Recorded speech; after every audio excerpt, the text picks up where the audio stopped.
আর বুলবুল আহমেদ ছিলেন খুব হিসেবি ডাইরেক্টর, খুব হিসেব করে শট নিতেন। অভিনয়টুকু হিসেব করে হতে হবে, এই শটের সাথে পরের শট।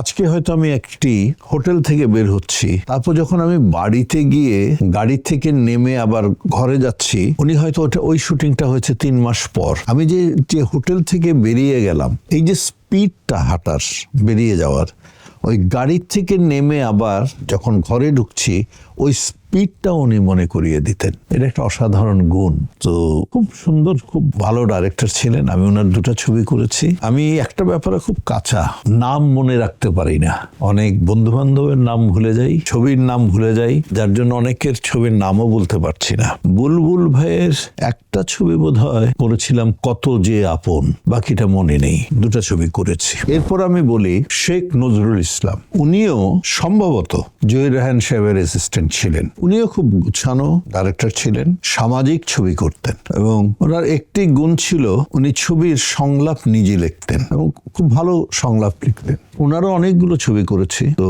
ভালো। ওনার সম্পর্কে কি বলবো, ওনার সবকিছু তো ভালো। আগেকার ডাইরেক্টর সবাই এক একজন মানে দিকপাল।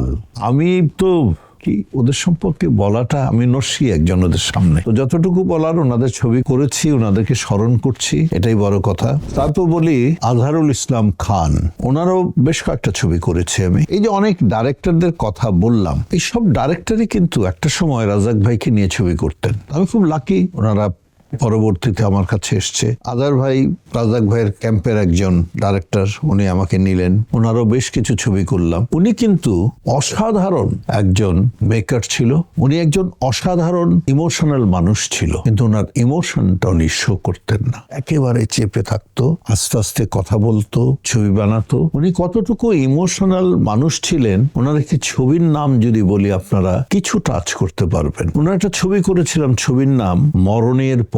সেই ছবিটাও আলমগীর শাবানা, মানে এতটা ইনভলভ হয়েছিলাম সেই ছবির সাথে। একটা পর্যায়ে উনি আমাদেরকে আর ব্রিফ করতেন না শর্টগুলো, উনি বলতেন যে এই অবধি শুটিং হয়েছে, আজকে কিন্তু এখান থেকে শুরু হবে, আপনারা পেছনে যা করেছেন মনে আছে, জি আপনারা এখান থেকে শুরু করেন। মানে উনি এমন ভাবে ইমোশনালি আমাদেরকে ইনভলভ করে দিল, আমরা অটোমেটিক্যালি ওনার ইমোশনটা নিয়ে কিন্তু চলেছি এবং ছবিটা করেছি। ছবিটা আমার একটি প্রিয় ছবির মধ্যে একটি ছবি। আর আজার ভাই লাস্টের দিকে আমার খুব ক্লোজ হয়ে গিয়েছিলেন, আমরা খুব আড্ডা মারতাম, খুব ছবি নিয়ে কথা বলতাম। তারপরে ওনার আরো কয়েকটা ছবি করেছি। মিস করি আজার ভাইকে, সবাইকে মিস করি, সবাই তো চলে গেল।